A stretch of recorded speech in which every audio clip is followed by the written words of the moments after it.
Merci d'avoir choisi la télévision nationale pour vous informer. Bienvenue à toutes et à tous. Le vice-premier ministre, ministre des Affaires étrangères, s'est entretenu avec plusieurs délégations sur différents sujets.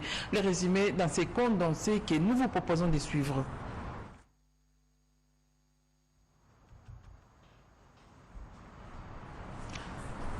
Voilà, nous le disions en titre, le vice-premier ministre, ministre des Affaires étrangères, s'est entretenu avec plusieurs délégations sur différents sujets. Les résumés dans ces condensés que nous vous proposons de suivre. Le gouvernement Samuel Okonde investi et qui s'est mis déjà au travail peut compter sur le soutien des États-Unis d'Amérique. Son ambassadeur en poste à Kinshasa a félicité le nouveau vice-premier ministre, ministre des Affaires étrangères et de la coopération internationale, Christophe Lutundula. Au cours d'un entretien lui accordé ce mardi, le diplomate américain a annoncé que son pays va poursuivre avec le même élan de la coopération avec ce nouveau gouvernement et c'est ce qui justifie sa tournée dans différents ministères. Plusieurs questions d'intérêt communs ont été examinés, mais aussi les sujets sur le Tchad, le bassin du Nil. Les États-Unis réitèrent leur soutien au président de la République, Félix Antoine Tshisekedi Tshilombo, durant tout son mandat à la tête de l'Union africaine. La diplomatie congolaise, c'est très important maintenant à cause de la présidence de l'Union africaine. Je l'avais assuré que les États-Unis est prêt à faire de la bonne coopération pour avancer les questions de paix et sécurité en RDC et aussi en le continent de l'Afrique.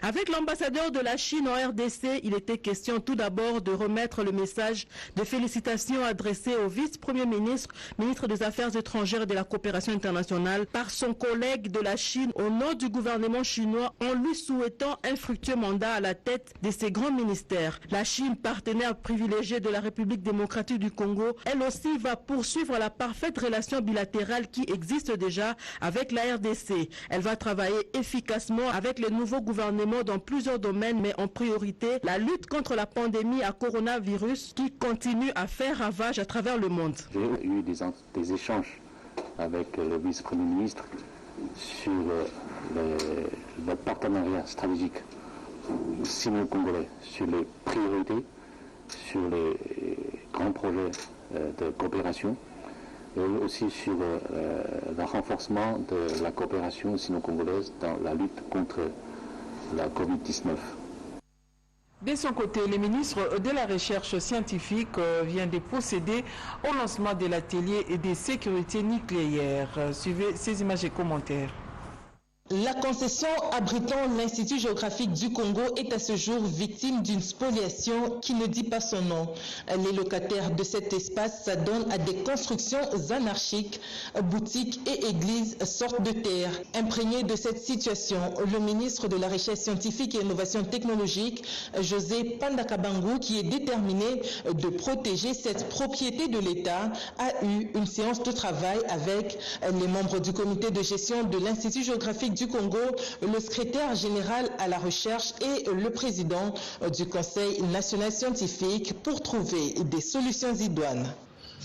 Tous les travaux des locataires dans la concession de l'État à l'Institut géographique du Congo sont suspendus. Une commission est mise en place. Cette commission va vérifier, locataire par locataire, ce qui s'est passé, quelles sont les responsabilités, et prendra des décisions incessamment. Bien avant, José Pandakabangu a reçu en audience le directeur de recherche du Centre national de recherche scientifique de France, le Congolais, Steve Mwanza, qui est venu présenter un projet de formation des jeunes et experts scientifiques congolais dans le domaine des physiques des particules. Guidé par la volonté du président de la République et du Premier ministre, il développera la situation en prenant de bonnes décisions et en donnant des moyens aux scientifiques ici de se former et d'acquérir le matériel et les compétences pour faire avancer. Le patron de la recherche, José Pandakabangu, fait du social des Congolais son cheval de bataille. Le Forum national de la jeunesse a un nouveau comité à sa tête. Celui-ci a été présenté au ministre de la Jeunesse et Initiation à la nouvelle citoyenneté, nous dit Frédéric Keninambo. C'est le nouveau visage du ministère de la Jeunesse, Initiation à la nouvelle citoyenneté et cohésion nationale, Yves Bonkoulouzola. Ce dernier a échangé avec les comités nouvellement élus du Forum national de la jeunesse, avec à sa tête l'honorable Patrick Atengo Mafo, venu avec toute son équipe. Ces échanges ont tourné autour de la vision du ministère de la Jeunesse, Initiation à la nouvelle citoyenneté et cohésion nationale sur les axes prioritaires précis. C'est l'axe lié à l'initiation à la nouvelle citoyenneté qui intéresse également tout le monde. Mais sur ce qui est particulier pour la jeunesse, il y a 3 aspects importants que j'ai retenus dans mon programme. C'est l'aspect lié à la formation, ainsi qu'à la réinsertion des jeunes. Et l'autre axe, c'est l'aspect lié à l'entrepreneuriat et à l'emploi des jeunes. Ayant comme, entre autres missions, d'accompagner les autorités du pays dans la recherche des solutions aux problèmes de la jeunesse, le président national du FNJ a promis au nouveau ministre tout son soutien dans le cadre de l'accompagnement dans sa lourde charge. Nous serons avec lui pour qu'il réussisse, parce que sa réussite est la nôtre, son combat est le nôtre. Et donc nous devons créer un très bon environnement au niveau du pays pour que les jeunes aient de l'emploi. C'est un défi majeur. Qu'est-ce qu'il faudra le faire? C'est dans une parfaite cohésion. L'entretien s'est clôturé avec une note satisfaisante. Les deux parties promettent de travailler ensemble en vue de réussir à donner à la jeunesse des réponses à ses attentes. C'est communiqué officiel avant de poursuivre ces journaux. Le bureau de l'Assemblée nationale invite les honorables députés nationaux à prendre part à la séance plénière de ce jeudi 6 mai 2021 à 10h précises dans la salle des congrès du Palais du Peuple dans le respect des mesures barrières. Ordre du jour. 1. Adoption de l'ordre du jour. 2. Examen des votes de la proposition de loi portant création et organisation de l'ordre des géologues de la République démocratique du Congo. C'est communiqué signé Lembiliboula Joseph, rapporteur. Et puis, son Excellence, Madame l'ambassadeur et représentante personnelle du chef de l'État à la francophonie porte à la connaissance du public que l'Organisation internationale de la francophonie a lancé un appel à candidature pour le poste d'attaché des programmes Pôle Paix et Stabilité. Cet appel à candidature est ouvert jusqu'au 9 mai 2021. Les personnes intéressées peuvent consulter pour de plus amples informations les sites web de la francophonie www.francophonie.org en cliquant sur la rubrique recrutement. C'est communiqué signé Isabelle Machik-Ruth Tchombe. Suivons à présent les activités déployées par le ministre des Affaires sociales, de l'enseignement primaire, secondaire et technique, du développement rural. Ministre des Affaires sociales, Solidarité nationale et Action humanitaire, Modeste Mutinga Mutushai a signé un protocole d'accord avec la Fondation Equity BCDC, conduite par le directeur général Célestin Moukeba. Ce protocole d'accord donne la possibilité au Fonds social d'avoir des financements pour la formation des femmes sur l'inclusion financière dans le domaine de la santé et de l'éducation. À peine arrivé, Modeste Mutinga promeut ce genre de partenariat public-privé afin de résoudre l'épineuse question des vulnérables dont il a la charge de conduire la destinée. Le ministre d'État, ministre du Développement rural, François Roubota, a échangé en son cabinet de travail avec le responsable pays du groupe de la Banque africaine de développement. Donatien Kwasi Akupo est venu réaffirmer le soutien de la Banque africaine de développement au gouvernement de la République. Il rassure sur la continuité du financement des projets déjà entamés par le ministère et envisage la possibilité de l'élaboration d'une nouvelle feuille de route afin d'accompagner le ministre d'État, ministre du Développement rural, François Robota Masumboko. Le ministre de l'Enseignement primaire, secondaire et technique, Tony Mwaba, s'inscrit dans une dynamique de numérisation. Des applications seront utilisées pour la gestion des courriers et des présences physiques dans son cabinet. Les directeurs chefs des services et autres chefs des divisions ont tenu à donner au ministre une idée sur le fonctionnement de leur institution en vue de relever les défis de l'amélioration de la qualité de l'enseignement. Le ministre Tony Mwaba tient, avec l'accompagnement de ses collaborateurs, à matérialiser la vision du chef de l'État Félix Antoine Tshisekedi, celle de la gratuité de Au cours de la conférence bimensuelle de la MONUSCO d'aujourd'hui, plusieurs points ont été évoqués, entre autres l'utilisation et la manipulation des enfants à des fins politiques, nous dit Mamita Bangoulou. De ces face-à-face avec la presse de ce mercredi 5 mai 2021, le porte-parole de la MONUSCO, Mathias Gilman, est revenu sur la rencontre qui a eu lieu entre le chef de l'État de la République démocratique du Congo, Félix Tshisekedi, et la représentante spéciale du secrétaire général des Nations Unies. La MONUSCO va étudier l'ordonnance en profondeur et fera part aux autorités en temps opportun et de manière constructive de ces observations. C'est un siège, état d'urgence, je pense qu'il y a deux dispositions existent dans la Constitution. Ici, c'est l'état de siège. Le gouvernement, dans la mise en œuvre de cet état de siège, nous allons aussi l'accompagner avec une certaine vigilance sur le respect de certains droits fondamentaux préservés, même dans la perspective d'un état de siège. De son côté, l'invité spécial à cette conférence de presse bimensuelle de la MONUSCO, la représentante adjointe de l'UNICEF en RDC, Kantia Marino, a fait le plaidoyer au gouvernement congolais contre la manipulation des enfants en RDC. La tolérance contre n'importe quelle violence faite aux enfants, ça reste zéro. Notre première préoccupation à l'UNICEF, que les droits des enfants soient respectés. Pour rappel, le 3 mai de chaque année, le monde entier célèbre la Journée internationale de la liberté de la presse. À cette occasion, le secrétaire général des Nations Unies, Antonio Guterres, avait souligné qu'un journaliste libre et indépendant est notre meilleur allié dans la lutte contre les fausses informations et trompeuses. Aujourd'hui, nous avons célébré le 30e anniversaire de la déclaration de Windhoek pour le développement d'une presse africaine libre, indépendante et pluraliste. Les leaders communautaires ont été sensibilisés sur la lutte contre le paludisme en République démocratique du Congo au cours d'une matinée de sensibilisation. C'est là à marge de la journée mondiale de lutte contre la malaria, nous dit Constance Mananga. Zéro malaria commence avec moi. Voilà un engagement auquel les communautaires souscrivent afin d'accompagner le programme national de lutte contre le paludisme PNLP dans la lutte contre cette maladie.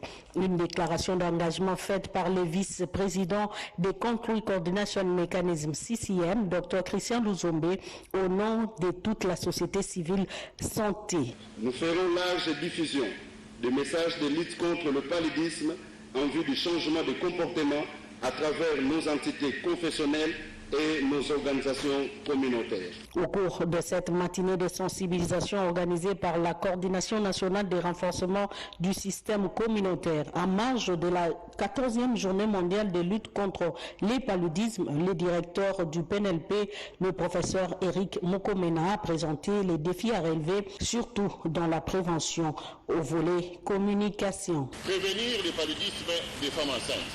C'est pour cela que les femmes enceintes, quand elles vont à la CPN, consultation prénatale, et les reçoivent systématiquement à partir de la 14e semaine, et les reçoivent les comprimés de Fansidar au moins 3 fois. Bien avant, le président national de la CNSRC, Nestor Mokinai, avait circonscrit les cadres et appelé près de 100 participants leaders religieux et communautaires à plus de mobilisation et d'engagement pour renverser la tendance. La Coordination nationale de renforcement du système communautaire, CNRSS, a saisi cette opportunité pour organiser cette matinée de sensibilisation sur les stratégies de lutte contre les paludismes. Au terme de cette sensibilisation, les partenaires comme Sanrou Asbel, les communautaires, les gouvernements se sont mis d'accord pour réduire les fardeaux du paludisme en RDC. Le personnel de certaines formations hospitalières de Kinshasa était à l'école du savoir. Ils ont été outillés sur les différentes techniques de prise en charge des traumatismes graves en République démocratique du Congo. Célestine Sungu a signé ces reportages. La République démocratique du Congo va bénéficier de l'appui de médecins congolais de l'étranger qui se sont spécialisés dans la prise en charge des traumatisés graves. Ces médecins ont mis en place un réseau de soins en traumatologie qui va permettre de réduire le taux de mortalité dans les hôpitaux de Kinshasa. raison pour laquelle ils ont procédé à la formation à mise à niveau des infirmiers des hôpitaux Biamba Marie Moutombo, Roi Baudouin et celui de l'amitié sino-congolaise. L'objectif est de parvenir à 0 mort évitable dû au traumatisme grave en République démocratique du Congo. Ce qui a été la présentation de Recotroma. Recotroma est un registre, un réseau et une association sans but lucratif. Je dirais un registre qui est destiné à pouvoir compiler tout le cas de traumatisés graves de la ville-province de Kinshasa, mais aussi de la République démocratique du Congo dans les futurs. Sachez que la RDC est le 5e pays au monde où le taux de mortalité est élevé. Comment faire pour lutter contre cette situation? Partant de ce constat, nous avons réuni toutes les personnes qui sont impliquées dans la prise en charge de ces patients pour qu'on mette en commun nos moyens, qu'on fasse des échanges scientifiques sur la prise en charge de ces patients, à épingler les causes de traumatisme grave dans notre pays et mettre des mesures correctives pour avoir de meilleurs résultats. Nous souhaiterons que dans le cadre de ces partenariats, que de telles formations puissent continuer, pas seulement pour nous les professionnels de santé, mais aussi pour que les différents malades que nous aurons à soigner puissent en bénéficier. Ce résultat encourageant doit inciter les professionnels de santé à multiplier les efforts pour baisser davantage le taux de mortalité qui reste encore très élevé. La dynamique du Haut-Katanga, une structure créée par les ressortissants de cette province vivant à Kinshasa, coordonnée par Gidil Bwalia Ilunga. Cette structure qui vient de voir le jour a pour mission de réunir les efforts et actions pour le développement des territoires de la province du Haut-Katanga. Jacques Chibobameji a signé ces reportages. Cette structure dénommée Dynamique du Haut-Katanga est née de la volonté de voir les fils et filles de cette province vivant hors de leur territoire se mettre ensemble pour le développement et la visibilité de leur province. La présidente de cette association, Madame Gudul Bwalia, a circonscrit les objectifs poursuivis par leur ASBEL.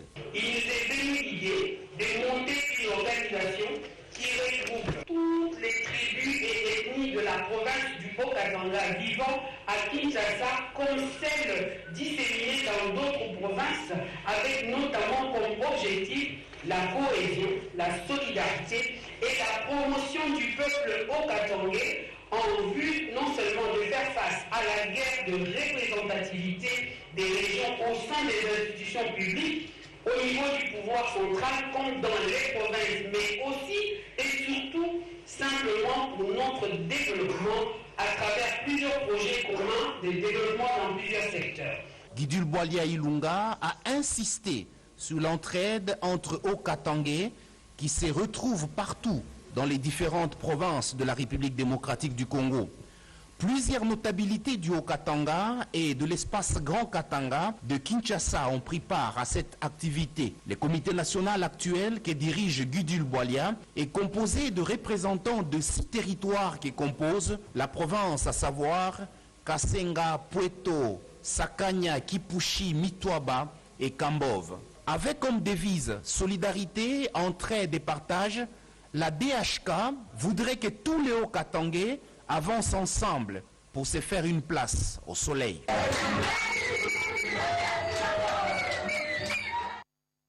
Parlons société à présent avec cette aide aux enfants défavorisés des différents camps militaires que nous propose Nadine Futuka.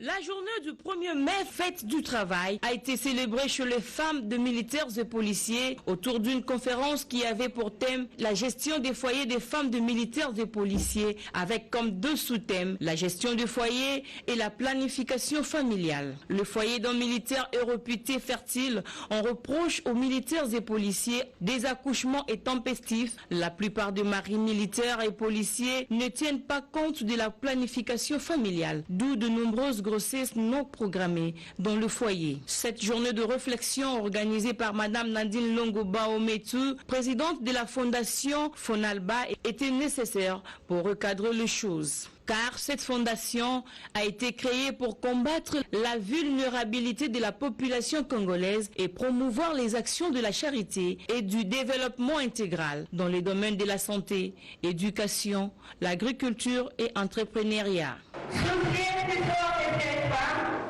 J'ai décidé de les rassembler autour de cet échange. Les instruments qui seront évoqués ici, y compris l'échange différents également normalement les cours des militaires et aussi tout le monde à cette salle. Merci à vous d'être venus et je crois que la saison des salaires seront de gros encouragements non seulement pour nos mamans, mais aussi pour nous qui sont là. Notre travail de force se fera éteindre à tous les niveaux de la vie. Les formations sur la planification familiale doivent être organisées régulièrement chez les femmes des militaires et policiers pour leur alléger le charge social qui les bloque dans la précarité et pauvreté. Rendons-nous dans la province de l'Ituri où un monument a été érigé en mémoire du tout premier chef de la chefferie de Ouapara en territoire de Mahagi. Ceci a coïncidé avec la cérémonie de remise des jeeps au chef de la chefferie de Ouapara. 24 avril 2021, c'est une journée particulière et inoubliable pour la population de la chefferie de Ouarpalar, en territoire de Mahagi. Il s'agit du jubilé d'argent du chef de cette entité coutumière, ainsi que de la reconnaissance de la dite chefferie par les colons belges. Voici aujourd'hui 100 ans. Niaroubé, chef-lieu de la chefferie de Ouarpalar, a servi de cadre à cette grandiose cérémonie. Prenant la parole, le chef de la chefferie de Ouarpalar, Jean-Foster Outunga Ougouarou Nipir III, a tenu à remercier les Très-Hauts pour le souffle de vie afin de tenir à bon port cette chefferie. En signe de reconnaissance, il a érigé un géant monument à l'honneur de son grand-père, Sa Majesté Ougouarou Nialo Paul Albert, le premier chef de cette chefferie. Pour sa part, l'évêque du diocèse de Mahagi-Nyoka, Monseigneur Sosten Aïkouli, a salué la collaboration entre cette chefferie et l'église. Par là, au nom des coquistes et des parlementaires de l'Ituri, l'honorable Faustin Ouvoya loue le sacrifice consenti par ce chef coutumier pour le développement de cette entité coutumière. Majesté, ce jeune et gentilhomme que vous étiez il y a 25 ans, aussi ambitieux soit-il, n'a pas douté un seul instant qu'il aurait sacrifié toute sa jeunesse au service de la population de Ouarpalara en acceptant volontiers cette lourde charge. Notons qu'au nom du speaker de la Chambre basse du Parlement, Daniel Ouma, a remis la clé de contact d'une Jeep 4x4 au chef de la chefferie de Ouarpalar, question de lui permettre d'être plus proche de sa population. Dans les Hauts-Toué, les gouverneurs Christophe Basséane Nanga a procédé à la visite des roches pour l'asphaltage de la voirie à Isiro. Suivez ces images et commentaires. Répondu présent massivement, ces leaders et responsables des associations confondues de la ville d'Isiro. Après une séance d'échange entre l'organisateur, le Haut-Toué d'abord et le public participant, échange autour de la marche de la province où Christophe Basséane Nanga, 2 ans après, un film de réalisation du gouvernement provincial est projeté ensuite à l'attention du public participant. Jamais cru de voir un échange dans un cadre pareil. Toute la population a eu à se manifester à travers les jeux de questions-réponses. En tout cas, je suis très contente. Pour l'organisateur, le Haut-Toué est dans un élan de son développement irréversible. Ce n'est encore que le commencement et je sais que même demain, nous allons encore multiplier des rencontres afin de consolider nos pensées, afin d'essayer de barrer la route aux ennemis du développement de la province. Une ambiance festive sanctionne cette activité de redevabilité citoyenne par l'association Les Haut-Toué d'abord. Date qui cadre avec l'investiture du gouverneur par le président de la République Félix-Antoine Tshisekedi. Conflit entre deux communautés dans la province de Chuapa. Les notables et ressortissants de ce coin du pays en appellent à l'unité et à la réconciliation, nous dit Rodé Panda. L'antagonisme sans raison se développe de plus en plus entre deux communautés sœurs, celle de Bokungu et de Bwende, dans la province de la Chwapa. Depuis le 25 avril passé, des affrontements aveugles et criminels se sont ouverts entre ces deux communautés, causant ainsi des blessés et morts d'hommes. De telles pratiques sont donc à condamner pour promouvoir l'unité et la cohésion nationale, chèrement recherchée par le chef de l'État, Félix-Antoine Tshisekedi Tshilombo. Les notables et tous les ressortissants de la Chwapa, territoire de Bokungu, vivant à Kinshasa, condamnent ces actes de barbarie et appellent tous les filles et fils de la Chwapa à cultiver la paix et la réconciliation. Nous adressons et prenons à témoin la communauté tant nationale qu'internationale et en particulier Monsieur le Président de la République, chef de l'État, Son Excellence Félix-Antoine Tshisekedi Tshilombo, Monsieur le Premier ministre, honorable Président de l'Assemblée nationale, Monsieur le Gouverneur de la province de la Chwapa, nous ressortissants de Bokungu, habitant à Kinshasa, réunis dans une circonstance de deuil. C'est une sortie exprimant notre indignation, exigeant une réparation. En effet, depuis le 25 avril 2021 à 17h jusqu'à ce jour, dans le quartier Ilongo-Kindo, l'un des nouveaux quartiers de la ville de Bwende, le peuple de Bokungu habite à cette contrée et continue d'être victime des actes de barbarie occasionnant mort d'hommes et des blessés graves, parmi lesquels nous citons le cas de M. Eboboli Bobontele et de M. Elvis, tous originaires de Bokungu. Nous avons le regret de constater l'attitude négativiste et d'indifférence des autorités. Nous condamnons avec la dernière énergie ces actes barbares et mettons en garde leurs auteurs intellectuels et matériels afin que pareilles situations incongrues ne puissent se répéter plus jamais. Nous exigeons des autorités des enquêtes sévères et indépendantes pour lier les faits à ces auteurs, pour une justice neutre et équitable. Un processus de réconciliation des communautés en conflit pour une bonne cohabitation. Les divisions et violences ne profiteront à personne, a souligné Pascal Bofola, qui porte la voix de tous les notables et ressortissants de Bokungu. Que les élites de la Chwapa ne soient pas source de divisions et de tensions, mais symbole de l'unité de la province pour son développement. L'initiation d'une campagne d'éducation à la citoyenneté. Suivons à présent la réunion sur la réconciliation et la paix dans la province du Sud-Kivu. Représentants des groupes armés, ceux des communautés, les acteurs de la société civile et les autorités sont réunis dans le cadre de la Commission interprovinciale d'appui au processus DDR communautaire, SIAP-DDRC. Durant 3 jours, ils vont faire le suivi des résolutions et engagements pris lors des assises dites de Mouressa 1 et Mouressa 2. Le constat fait, c'est que ces accords récemment signés ont été volontairement ou involontairement violés, selon les cas, par les parties signataires. D'où le retour sur la table des négociations pour la cessation définitive des hostilités. Le gouverneur de province, Théo Ngwabi-Djekassi, a de prime abord rendu des hommages les plus déférents au président de la République, chef de l'État Félix-Antoine Tshisekedi Tshilombo, pour avoir fait de la restauration de la paix à l'est du pays une des priorités de son quinquennat. Il a ensuite salué sa volonté d'accompagner le Sud Kivu dans la construction d'une paix durable. Notre pays a vocation de renouer avec la paix grâce à la volonté du chef de l'État et la détermination du gouvernement central qui a placé la pacification de l'Est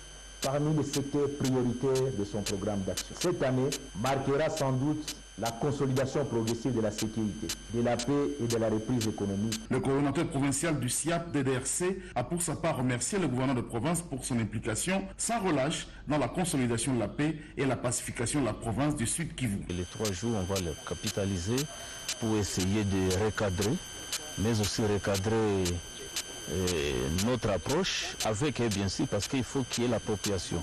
Ils doivent s'approprier le processus. Nous allons juste les rappeler les engagements parce qu'ils avaient pris des engagements, pas par la force, c'était par la volonté de faire la paix. On va les rappeler ça et les ramener dans les bons chemins. Il est à noter cependant des avancées, c'est notamment la reddition de 2 groupes armés actifs dans certains territoires de la province du Sud Kivu et qui seront les premiers bénéficiaires de la réinsertion communautaire. Et puis c'est communiqué avant de poursuivre ce journal. Son Excellence, Madame l'ambassadeur et représentante personnelle du chef de l'État à la francophonie porte à la connaissance du public que l'Organisation internationale de la francophonie a lancé un appel à la candidature pour le poste d'attaché des programmes chargés de la prévention des crises et de la consolidation de la paix. Cet appel à candidature est ouvert jusqu'au 9 mai 2021. Les personnes intéressées peuvent consulter pour de plus amples informations les sites web de la francophonie www.francophonie.org en cliquant sur la rubrique recrutement. C'est communiqué signé Isabelle Machik-Ruth Tchombi. Sensibilisation des militantes et militants du Sud Banga dans la province du Kasaï sur les enjeux électoraux de 2023. C'était par la délégation du caucus UDPS Fédération du Kasaï 1 vivant à Kinshasa. Berthe Moukonkole a signé ces reportages. Après le secteur du Lebo et de Mapangu, c'est le tour du secteur du Sud Banga dans la province du Kasaï de recevoir la visite de la délégation du caucus de l'UDPS Fédération du Kasaï 2 vivant à Kinshasa. Les envoyés du secteur général de l'UDPS, Augustin Kabouya, sont en mission de redynamisation des activités du parti et de sensibilisation aux enjeux électoraux de 2023. C'est une foule en liesse qui a accueilli la délégation à Banga Centre et qui l'a accompagnée par une marche jusqu'à la permanence de l'IDPS Banga Centre, lui est choisi pour la cérémonie. Le chef de la délégation, Fortina Ndambo Mafos, a remercié les militantes et militants de l'IDPS Sud Banga pour l'accueil combien chaleureux réservé à sa délégation venue de Kinshasa. S'adressant à l'assistance, Fortina Ndambo Mafos a invité la population à bannir la division pour s'unir afin de soutenir la vision du chef de l'État sur l'union sacrée de la nation. Nous voudrons que cette population puisse se mobiliser massivement derrière la vision du chef de l'État, Félix Antoine Tshisekedi Tshilombo, afin que lors des joutes électoraux, que l'IDPS dans le territoire du Lebo puisse remporter tous les sièges. Faisant partie de la délégation, le chef des travaux Clément Moir et M. Began Mayara ont tour à tour invité les militantes et militants à ratisser large sur le terrain en vue de donner au président Félix Antoine Tshisekedi Tshilombo une majorité écrasante aux prochaines échéances électorales à tous les niveaux. Terminons avec la messe d'action des grâces dite par Laurent Cardinal Monsengo Passigna. Et c'est à l'occasion de la commémoration du 33e anniversaire des apparitions de la Sainte Vierge Marie en République démocratique du Congo, précisément en Nzete Kauka sur la route Mokali dans la commune de Kimbanseke. Renette Koulonga Mambou a signé ces reportages. Sous une pluie battante que les fidèles catholiques de Kinshasa ont participé à la messe d'action des grâces célébrée par le cardinal Laurent Monsengo Passigna, évêque émérite de Kinshasa, en vue de commémorer le 33e anniversaire des apparitions de la Sainte Vierge Marie en République démocratique du Congo. En effet, c'était le 3 mai 1988 que la Mère de Jésus était apparue sous les titres inédits de Mère du désarmement au voyant Raphaël Minga de Manoir. Le cardinal, dans son homélie, a exhorté les chrétiens catholiques de prendre conscience de la faveur spéciale dont était bénéficiaire l'Église de la RDC suite à cette disparition. Le curé doyen du doyenné Saint-Frédéric, circonscription ecclésiastique dans laquelle se trouve Nzete Kauka, a profité de cette occasion pour interpeller le fidèle. Chaque citoyen de cette nation doit se poser la question: qu'est-ce qu'on fait de ces messages? Donc cet événement doit être une grande interpellation pour chacun de nous. À l'issue de la cérémonie, une chrétienne dévote de la Sainte Vierge Marie, Mère du désarmement, nous livre ses sentiments. Approprions ce message. Raphaël Mengakote n'a été qu'un messager. Il a fait sa part. Maintenant, c'est notre tour. Il est de notre devoir de pouvoir évangéliser. Réellement, nous puissions connaître le désarmement de cœur. Alors travaillons. Agrandissons cet espace, prions, changeons de cœur et bâtissons ce Congo qui est le nôtre. Pourquoi est-ce que nous devrions voir les nôtres souffrir? Pourquoi? Voilà, ainsi s'achève cette édition d'information de Cédric Keninambo, réalisée par Ignace Tibangu et Rodé Panda. Nesha Kialamouila, Diek Balana et Emmanuela Commissaire ont concouru à sa rédaction. Alain Sodi, Ribin Kumbu, Jérémy Mawassa et Joël Piangou étaient à la technique. 20h, Doris Mozotamboué sera de votre pour une autre session d'information. Merci infiniment de nous avoir suivis. Protégez-vous en observant les gestes barrières.